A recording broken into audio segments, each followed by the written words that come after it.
कार्तिक महात्म की जय, विष्णु भगवान की जय, तुलसी माता की जय। सत्यभामा बोली, आप सभी काल में व्यापक और सभी काल में आपके आगे समान हैं, फिर भी यह कार्तिक मास सब मासों में श्रेष्ठ क्यों है? सब तिथियों में एकादशी और सब मासों में कार्तिक मास ही आपको अपना क्यों बतलाते हैं? इसका कारण कहिए। भगवान कृष्ण बोले कि हे प्रिया, तुमने मुझसे बहुत अच्छी बात पूछी है। सुनो, मैं तुमको इसका कारण बतलाता हूँ, ध्यान से सुनो। इसी प्रकार एक बार महाराज वेन के पुत्र राजा पृथु ने प्रश्न के उत्तर में देवर्षि नारद से प्रश्न किया था और श्री नारद जी ने उसे कार्तिक मास की महिमा बतलाई थी। राजा पृथु के प्रश्न के उत्तर में देवर्षि नारद ने कहा था, हे राजन, एक समय शंख नाम का एक राक्षस बड़ा बलवान और अत्याचारी हो चुका है। उसने अपने अत्याचारों से तीनों लोकों को कंपायमान कर दिया था। उस शंखासुर ने स्वर्ग में रहने वाले देवताओं को जीतकर इंद्र आदि 10 लोकपालों के अधिकारों को छीन लिया। उससे डरकर सभी देवता सुमेरु पर्वत की गुफाओं में कुटुंबियों के साथ बहुत दिनों तक छिपे रहे। वह सुमेरु पर्वत की गुफाओं में निश्चित होकर रहने लगे। उधर जब शंख को पता चला कि देवता आनंद से सुमेरु पर्वत पर रहने लगे हैं, तो उसने सोचा कि ऐसी कोई दिव्य शक्ति जरूर है जिसके कारण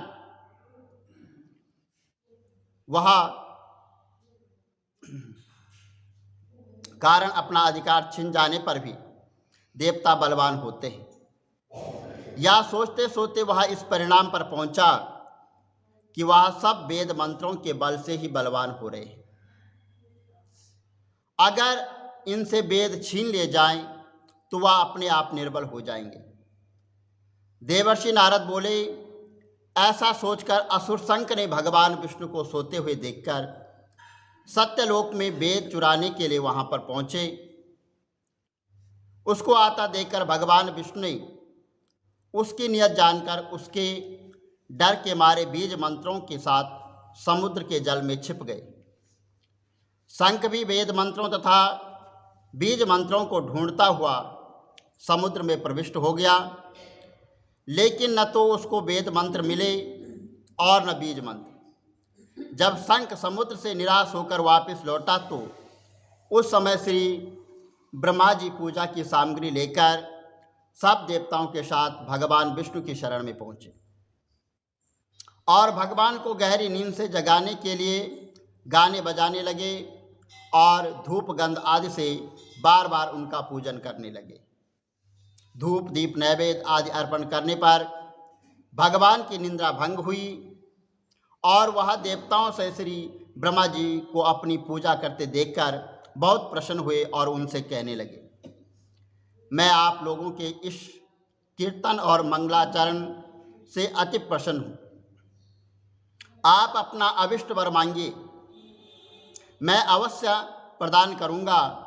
जो मनुष्य अश्वनी शुक्ल की एकादशी से देवोतनी एकादशी तक ब्रह्म मुहूर्त में उठकर मेरी अर्चना करेंगे, वह तुम्हारी तरह मेरे प्रसन्न होने के कारण सुख को प्राप्त करेंगे।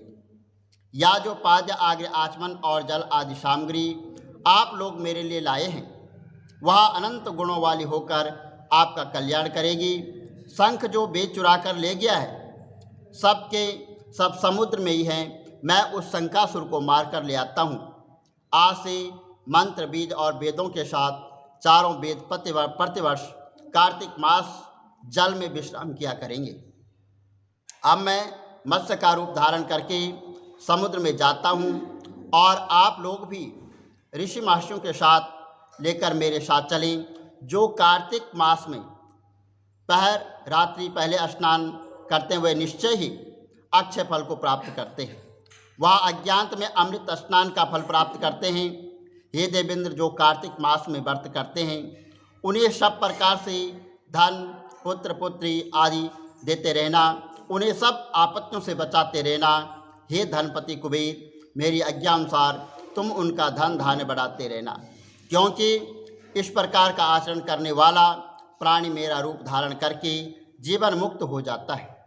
जन्म से लेकर मरण पर्यंत जिसने विधि पूर्वक यह उत्तम व्रत कर लिया है वह आप लोगों का भी पूजनीय है। और आप लोगों ने मुझे कार्तिक शुक्ल एकादशी तिथि को जगाया है, इसलिए यह एकादशी मान्य और मुझको बड़ी प्रिय है। हे देवताओं, यह दोनों व्रत नियम पूर्वक करने से प्राणी मेरे समीप पहुँचते हैं। इन व्रतों के करने से जो फल मिलता है वह अन्य व्रतों से नहीं मिलता है।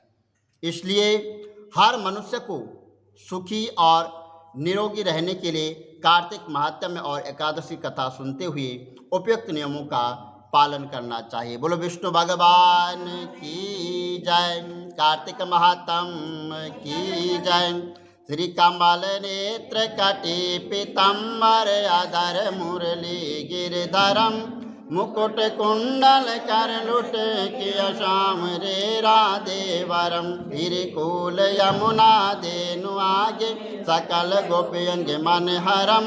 पीत वस्त्र गरुड़ वाहन चरण शुक नित सागरम। करत केल कलोल निस्तिन कुंज भवन उजागरम। अजर अमर अडोल निश्चल पुरुषोत्तम अपरापरम। दीननाथ दयाल गिरधर कंसहीर्णा कुशहरणम। गलपूल माल विशाल लोचन अधिक सुंदर केशवम। वंशीधर वसुदेव चायो वाली चल श्री वामनम। जल डूबते गजराक लीनो लंका चेजो रावणम। सप्तदीप नवखंड 14 भवन कीनो इक पदम। द्रौपदी की लाज राखी कहाँ लोपमा करम। दीननाथ दयालु पूरण करुणमय करुणा करम। कविदत्त दास मिलास निस्तिन नाम जप नित नागरम। प्रथम गुरु के चरण बंदो यश ज्ञान प्रकाशितम। आदि विष्णु जुगादि ब्रह्मा सेवते शिव शंकरम। श्री कृष्ण केशव कृष्ण केशव कृष्ण यदुपति केशवम। श्री राम रघुवर राम रघुवर राघवम। श्री राम कृष्ण गोविंद माधव वासुदेव श्री वामनम। मत्स्य कछवाराह नरसिंह पाई रघुपति पावनम। मथुरा में केशव ब्राजे गोकुल बाल मुकंद जी। श्री वृंदावन में मदन मोहन गोपीनाथ गोविंद जी। धन्य मथुरा धन्य गोकुल जहाँ श्रीपति अवतारे। धन्य यमुना नीर निर्मल ग्वाल बाल शकावर। नवनीत नागर कृत निरंतर से विचार मन मोहितम। कालादि तट करत्र क्रीड़ा बाल अद्भुत सुंदरम। ग्वाल बाल सब शक विराजे संग राधे भामिनी। वंशी वट दड़ निकट यमुना मूल किटेर सुहावनी। भज राधे विष रघुवंश उत्तम परम राजकुमार जी।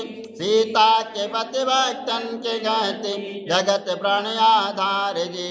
जनक राजा पनक राके धनुष बाण चढ़ावहीं। सती सीता नाम जाके श्री रामचंद्र प्रणामहि। जन्म मथुरा केल गोकुल नंद के हृदय नंदनम। बाल लील पतित पावन देव के वसुदेवकम। श्री कृष्ण कलिमल हरण जाके जो भजे हरि चरण को। भक्ति अपनी देव माधव भव सागर के तरण को। जगन्नाथ जगदीश स्वामी श्री बद्रीनाथ विशंबरम। द्वारिका के नाथ श्रीपति केशवम प्रणावयम। श्री कृष्ण अष्टपद पढ़त नितिन विष्णु लोक सगतम। श्री गुरु रामानंद अवतार स्वामी कविदत्त दास समाप्तवम श्री कमल नेत्र समाप्तवम विष्णु भगवान की जय।